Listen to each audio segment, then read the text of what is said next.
Whoa, hey, good morning. It's cold today. Was gonna ride.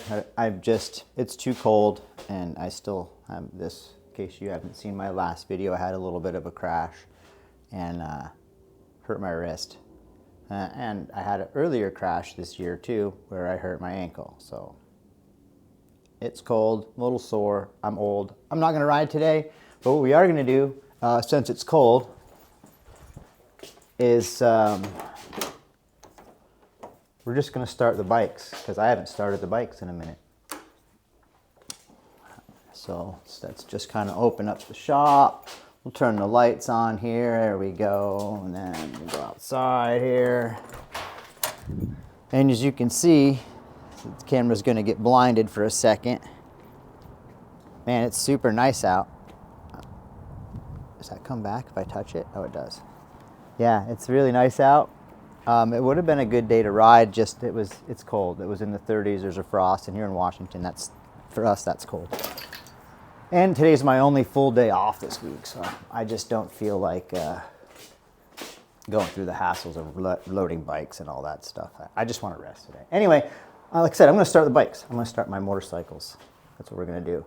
We have the DRZ. We'll start this one first. I haven't ridden this bike in a long time, and it probably hasn't been started in a month or two, at least a month. The 350, that hasn't been started in about a month, and I just rode this thing last week, but I'm going to start it anyway. I like to start the bikes every once in a while and just let them get up to temperature, and then I bring them inside and I shut them off. All of them stay inside. They live in my basement all year, and it doesn't really get much colder than, I'd say, 60 degrees down here. So although it's probably a little colder than that today, since I got the door wide open and it's like in the 30s. Anyway, so let's start by we'll bring the DRZ up. So this is a cold start. That's my roommate's bike. That's another story. We'll do a cold start on the DRZ, a cold start on the 350, and then the hardest one will be the cold start on this one because the starter doesn't work when that thing's cold. It'll crank the motor over, but it won't fire the bike. I don't know if it's put a new starter on it. I'm not sure what it is. I think there's a little bushing in there inside of the Bendix that the starter rides on. I think if that thing wears out, the starter kind of kicks sideways a little bit because it's doing this hurt. But when the bike is warm, it fires right up. But when it's cold, you got to kick start it. So that'll be the hardest one. Hi. So we'll wheel the DRZ out first. And again, this is a cold start on all three of my bikes. Since I'm not riding today, I needed to do something fun. So let's go grab the DRZ first. There we go.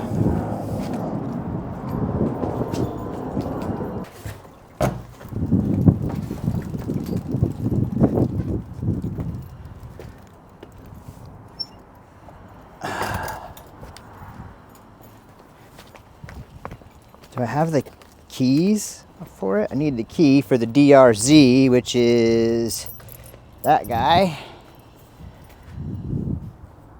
All right, so.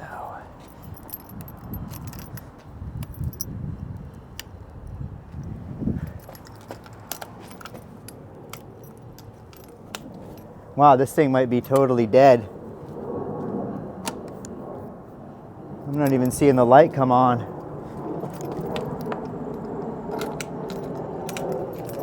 Huh. I'm not getting anything. What happened? My battery is totally dead on the DRZ.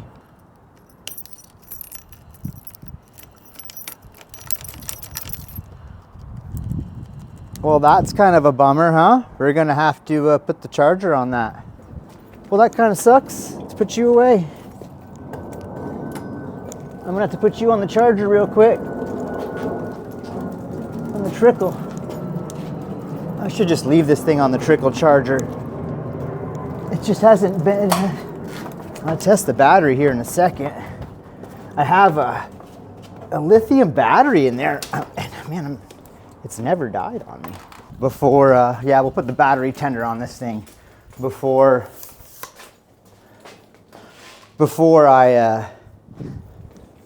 start working, or trying to start the other bikes. Let me just grab the, here's an 8, 9. And this is one of those Tusk lithium batteries, so it's even got the test button on it. So I'm gonna hit the test button and just see. Because like I said, I've never had this battery die on me. I've always at least seen the lights come on. I wonder if I left the ignition on or something, because it's dead. Oh, yeah, I wonder if I left the ignition on or not, because it's so dead.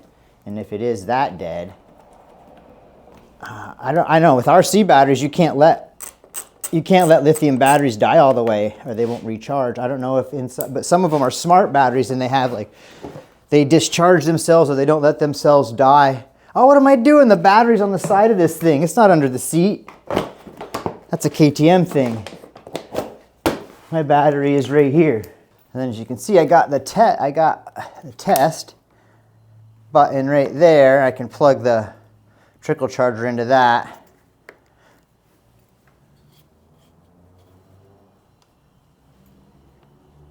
It's dead. It's not lighting up at all. So we'll plug the charger into that guy, and we'll see if that fixes our issue.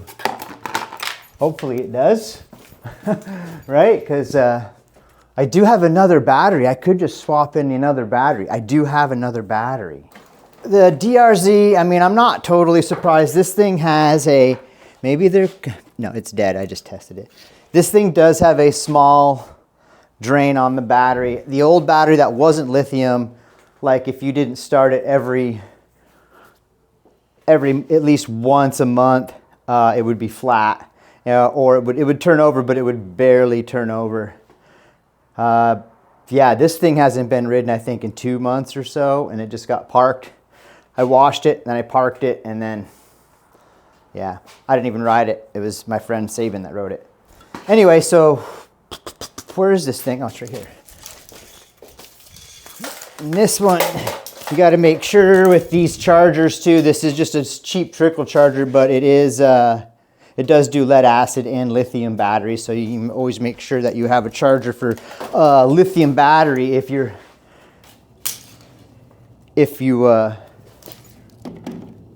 battery is indeed lithium. This should just reach right over here. We plug this guy into there. That thing should go. It's on lithium, so it shouldn't be flashing. If it's flashing, it says it means it's not hooked up properly. Let's see if I can just, maybe those things aren't working. It shouldn't be blinking. It should be solid. The battery might not charge. I might have fucking destroyed it.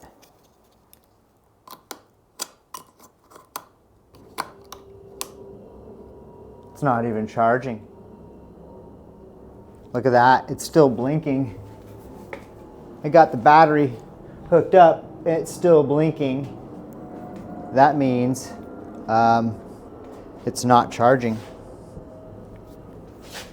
Just kind of a bummer. Wow, with that on, let's see what's going on here. Do I get anything? It's so dead, there's just nothing. I think I'm going to take out that battery and put the other one in it. And then I'll put this one on the charger after. But that's kind of... Oh yeah, let's take that off. I need to just get a disconnect on this, or just... It's really easy to get out this battery and just take these things off. But since that thing is blinking, that's telling me that it's not charging. And that, like I was saying earlier, if you kill a lithium battery all the way, that's it. You can't bring it back. You can, but it's not a good idea. You can kind of trick it and put it on like a... Anyway, you don't want to be doing that. So... let's get a screwdriver real quick, and we'll take off those battery leads, and we'll just kind of slap the other battery in and just see if it starts. Well, while I'm doing that, let's get it out, and we'll put it on the trickle charger, make sure But it's a lithium battery and it's been stored. It should be fine. Well, it is blinking. It's blinking green though. But when I first hooked it up, it was solid red and or amber or whatever. But when it's blinking green, it means it's more than 80% charged, according to the side of this, which it says right here. Yeah, it's in Spanish. Yeah, it says right there, green light flashing, battery greater than 90% charged. And yeah, we couldn't. And then if I first plug it in, it's charging, solid red. That means it's good. Okay, then it starts blinking green. That means it's 90% charged. So that battery is good. So we'll take this battery out. And I'm going to put it on the trickle charger, and then we'll just see if it catches a charge overnight. If it does, good. If it doesn't, well, you know, it's a good thing I got an extra battery. Ooh, I like that. There we go. Yep, that's good. That's good. This should just come right out of here. I like this Tusk battery. One, it's got this charge thing right on top. You can press test, and it'll give you an indication. I have this battery in my 300. And it comes with like these pads and stuff that you can put around it, sticker pads to make it fit into your battery case. It is a little bit bigger than the battery I'm about to put in there, but not by much. But we're just doing this to start the bike, so.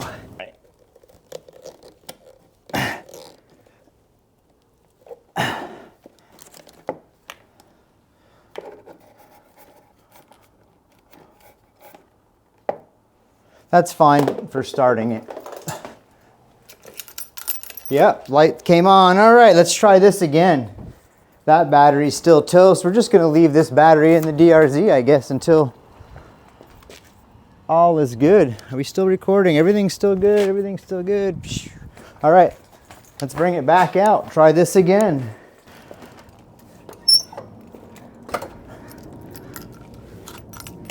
All right, so where's the choke on this thing? It's been a minute. It is right here. Choke is on. Fuel is on. Bike is on. Let's see how she goes.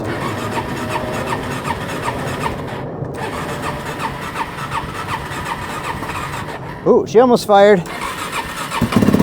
There she goes. All right.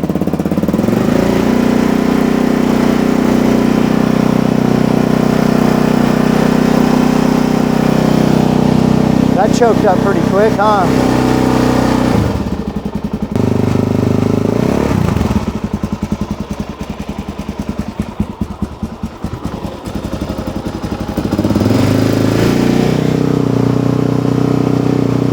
Let the choke, yeah, warm her up. I've had the DRZ probably for about, it's the longest bike I've had. It's the first, no, it's not the first. It's not the first. I had a KTM Duke before this, at least in Washington State. These are bikes, I had a cool FC 600 when I was a kid in upstate New York, but that was a long time ago. But yeah, I bought a 2002 KTM Duke, and I had that for a minute. And then realized I wasn't really into like the street riding anymore. I kind of just lost my confidence in riding on the street because it's kind of sketchy. And then I bought this bike at the same time my roommate bought his little 2007 KLX 250. And then we just started doing some dual sporting. And then after for like, you know, 2 years of dual sporting around, realizing that every time we go to ride, we're putting the bikes in the truck or on the trailer and taking them places. That's when I got this bike right here. That was my second dirt bike, and that's a 2016 KTM 300 XCW. And then realizing I like this bike a lot, and I like the DRZ because it's plated. And then what's the obvious next thing? And then this thing is kind of a combination of the 300 and the DRZ, right? It's 4-stroke, it's plated. This bike is awesome, but we'll get into that in a second. We're just gonna kind of let this thing run for a minute. Let's give her a blip. Look at that. I mean, the bike runs great.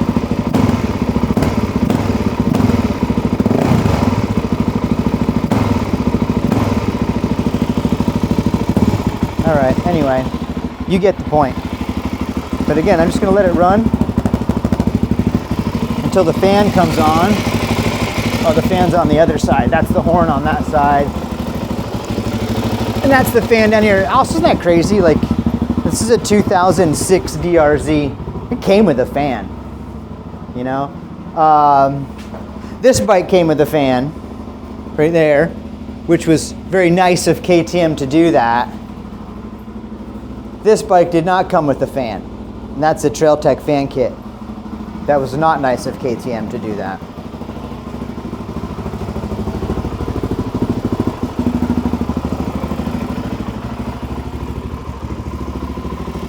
I know, right? What a nice day. I totally should have gone riding. I'm just too tired.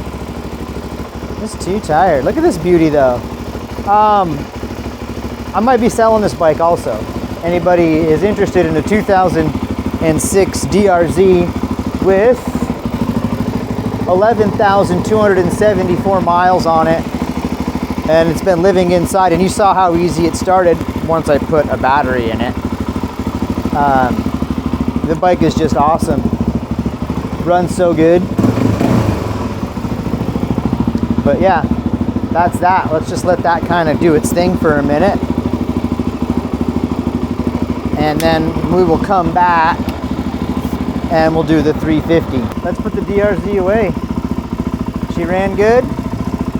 We'll disconnect the battery.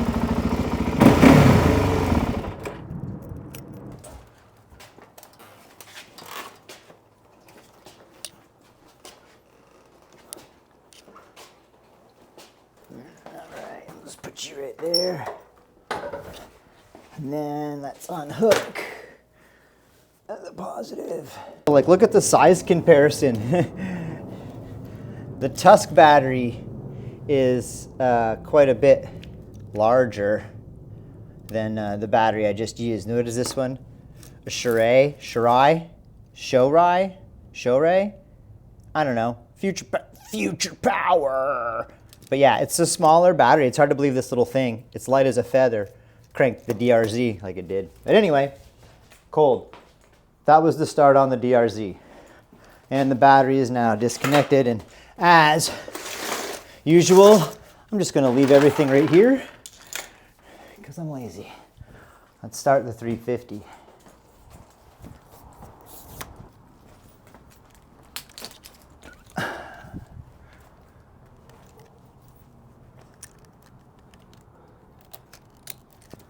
And now this one is a little different than the DRZ because it's fuel injected. Battery should still be good in this. But I noticed too though, once you, this has been desmogged, all of the charcoal can stuff and the little solenoid thing back, all of that's been removed. And what that helped this bike do in stock form was it used a lot of those recovered vapors for your initial startup. A little solenoid would open, it would suck the vapors in, as I'm to understand, from the charcoal can, and it used those vapors help out a little bit on cold startup. But this has the GET SX1 ECU on it with the map switch, and it's got the Wi-Fi module too.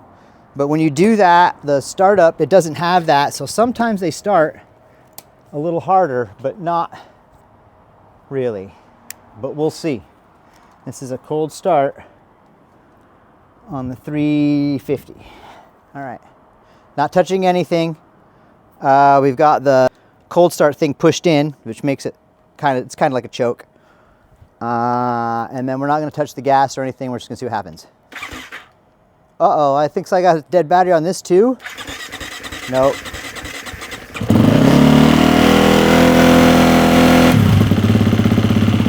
Nope, I don't. She started right up.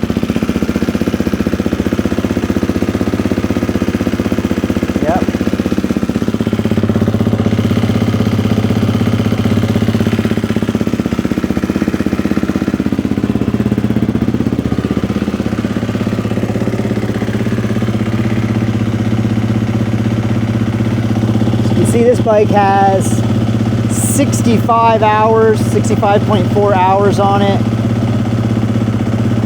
and 1,027 miles on the odometer.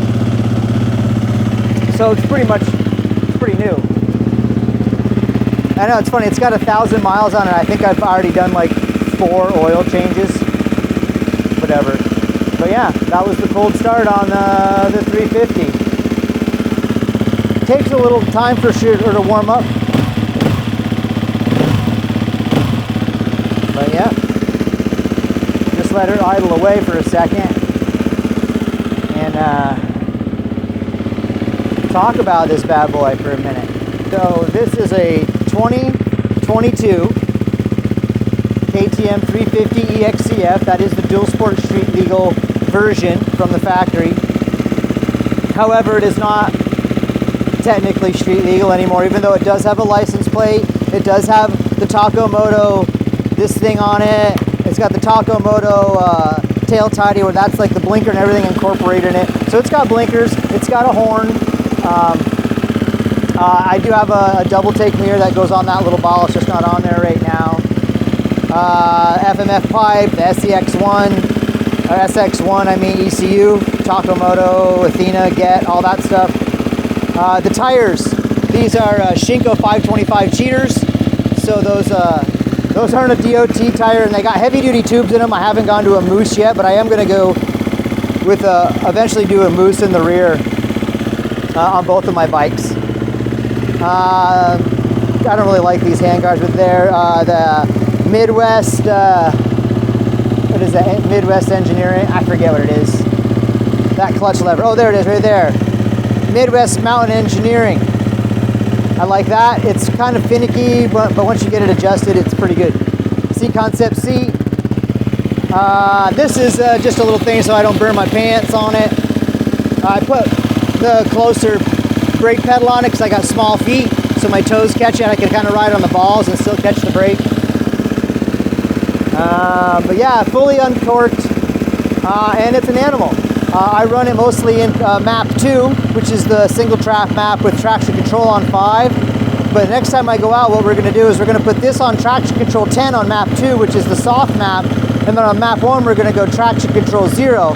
That way I get the biggest difference between the 2 maps, and we can go out and test that. Yeah. But yeah, 2022 KTM EXCF 350. Love this bike. Didn't like it. I mean, I always liked the bike, but now that it's uncorked and has the proper ECU and the bike is running the way it's engineered to run, which is a shame they don't come that way. It's so easy to ride. It's so smooth. It doesn't flame out. I don't know, man. These bikes are just great. Yep, glad I have it now. Although the biggest downside to this bike is it's too expensive. Would I buy it again? No, I totally wouldn't. I would not go through that whole process again.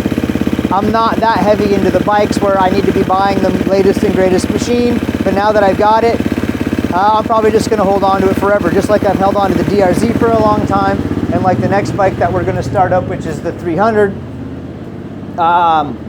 You know, I can't get out of them what I have into them. They're not worth as much money to the market as they are to me.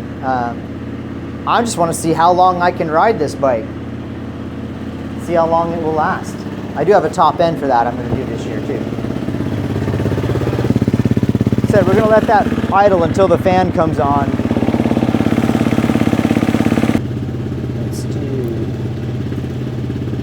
Let's keep this guy on here. On the negative. Another downfall to the lithium batteries is temperature. When it gets cold out, lithium batteries don't have as much cranking power.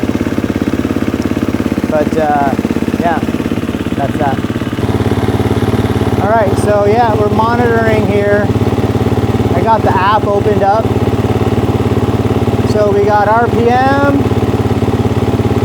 throttle percent 3%, really? Should be 0, shouldn't it? Oh wait, no, that's right, okay.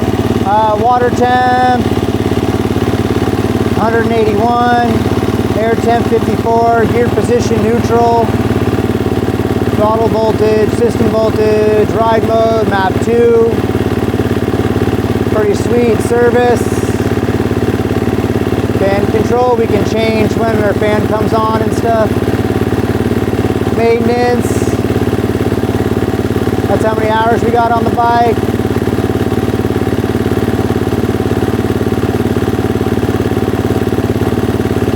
I don't know what that's all about. Anyway, 5.10 hours. I don't even think that's right. Fan control. Don't want to do a fat diagnostics. No errors. That's always good to see. What else we got in there?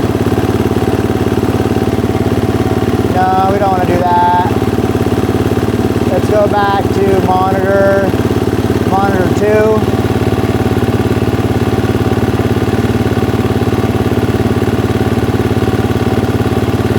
I'm pretty sure my throttle should be 0. I might have to recalibrate that.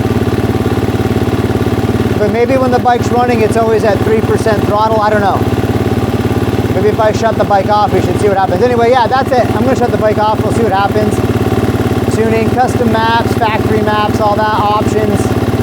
Go in there. I could go through this and rename the bike and stuff. I just wanted to go into a monitor real quick, just because it lets you see a lot of real-time information.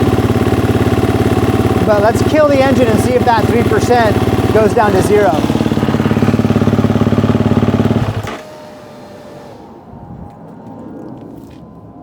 Yeah, and it doesn't. It's still at 3%. So I think I'm going to recalibrate the throttle. Let's put the 350 away. It definitely got a good heat cycle on it. The fan came on. Everything seems okay. I'm going to just do the throttle position sensor, that TPS thing. I don't know how it was at 0. I don't know how it got up to 3%, but whatever. We'll go through that and make sure that's set up correctly, because I think that's important. Let's do it right with the, let's get a boot on, just because my ankles aren't the best. And then on this guy, we'll turn the fuel on. This has electron carb on it. I didn't put it on there. Probably want to make sure that's out. That, and then our choke is right there. Let me go put a boot on real quick. I got one right here. Just an adventure boot, but it's good for kick starts.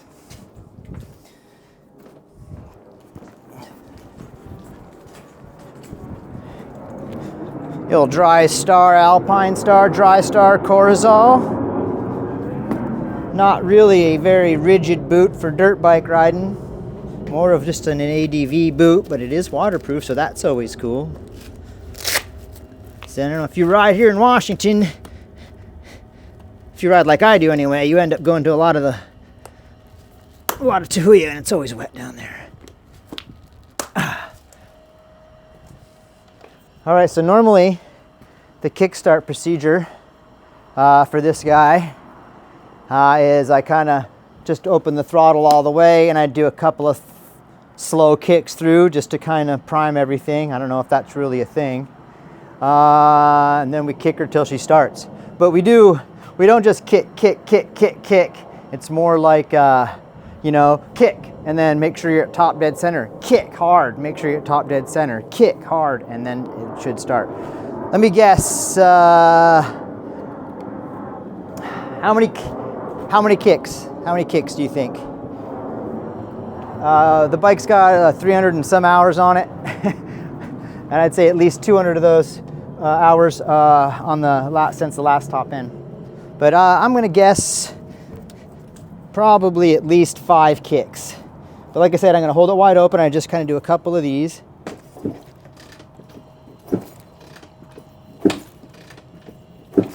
All right. And then, like I said, you kind of make sure you find top dead center, and then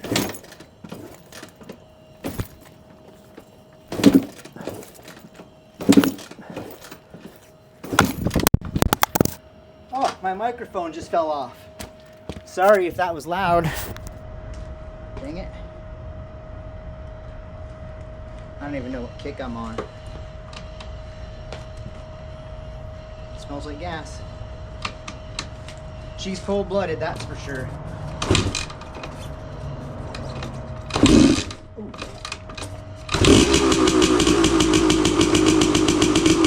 always started since the day I bought it. Once she's warm, the starter works. And we got a temp gauge right there. We'll watch that temp gauge.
Cool. Just always like to do a little startup on the bikes every once in a while. I wish I could have gone riding today. I could have if I really wanted to, but it was super cold this morning, like I said, so you know, I skipped it. And I gotta work tomorrow. The other day I worked a crazy shift of from 10 o'clock till 8:30 in the morning, and it took me a day to recover from that. That was yesterday, so I just kind of slept and relaxed. And then today I was like, man, I should go ride, because look how nice it is. It's freaking beautiful here in Seattle today. And like I said, once the sun comes out, it's super warm, or not super warm, but it's warm. But let's put this bike away, and that's it. Sorry, no rides this weekend, no ride video, but I wanted to at least post something. It's one of my goals for 2025 is to kind of at least put up some kind of video of what I've been up to each weekend. I am my biggest fan of my channel, make no mistake. I watch my videos. A lot of the videos, I make them, so I enjoy watching them, and I understand that it's not necessarily an informative video. It's not a how-to video. I'm not a good motorcycle rider, off-road dirt bike guy. I'm trying really hard, and I want to do it really bad. So the drive is there, but I'm not here to give anybody any instructions on what to do or anything. This is more or less just a documentation of what I do with dirt bikes. So when I'm an old man, I can't do this stuff, and I'm already an old man. I'm 52. But when I'm an older man and stuff like this is not as obtainable because of the physical challenges that you have as you get older, it'll be absolutely priceless to be able to look back at these videos in the future and see all the fun and all of the challenges and struggles and victories that I had with these machines. I got some really cool stuff coming up in the future. I will be taking a big trip, my biggest motorcycle trip I've ever done. I've done the drive before, I've been down there before, but I never brought a dirt bike. I brought my mountain bike and rode some mountain bike trails down there, but I've never brought my dirt bike with me. But in February, I'm driving down to Arizona to see my mom. My mom lives in Arizona, and it was just her birthday a couple days ago, so happy birthday, Mom. I did call you. I do call my mom on her birthday, at least. So, but I'm gonna go down and see her, and she lives in Sun City, Peoria area. So I'm pretty close to some riding stuff. I think there's like boulders, and there's Wildcat Pass, and even White Tank Mountains, just there in the northwest part of Phoenix, just outside of Peoria, which is only like 5 or 6 miles from where my mom lives. There's some trails, so I should be able to just ride from her house, ride 10 blocks out of the neighborhood, then get on some trails and go. That's the hope. But yeah, there's gonna be a ton of footage. There's gonna be mountain bike footage, there's gonna be jump bike footage, and there's gonna be dirt bike footage from that trip. I'll be down there from I'm leaving probably November 9th, drive down. I drive down pretty quick. It's about a 22-hour drive. I pretty much just knock it out and get down there. So I should be down there from like the 11th. I gotta be back to work on the 24th, so I'll probably head back on the 21st. So that gives me 10 days to hang out with my mom and go and do some dirt biking and mountain biking and make a bunch of content. Hopefully that I can stack up. Instead of just riding and then a video of that weekend, I want to be able to stockpile a bunch of footage so I can make a lot of videos, because I do work full time. I don't make any money at all whatsoever in any way, shape, or form from YouTube or anything that I do on social media or anything like that. I have no income for this. Everything you see here, everything that I do is 100% paid for by me, because I work full time and I work a lot. So this is what happens when you have no kids and you're not married and you have a good job. You end up with toys, right? That's kind of the norm. But yeah, anyway. Like I said earlier, that's it for this video. Don't forget to like and subscribe, and then I'll catch you on the next one.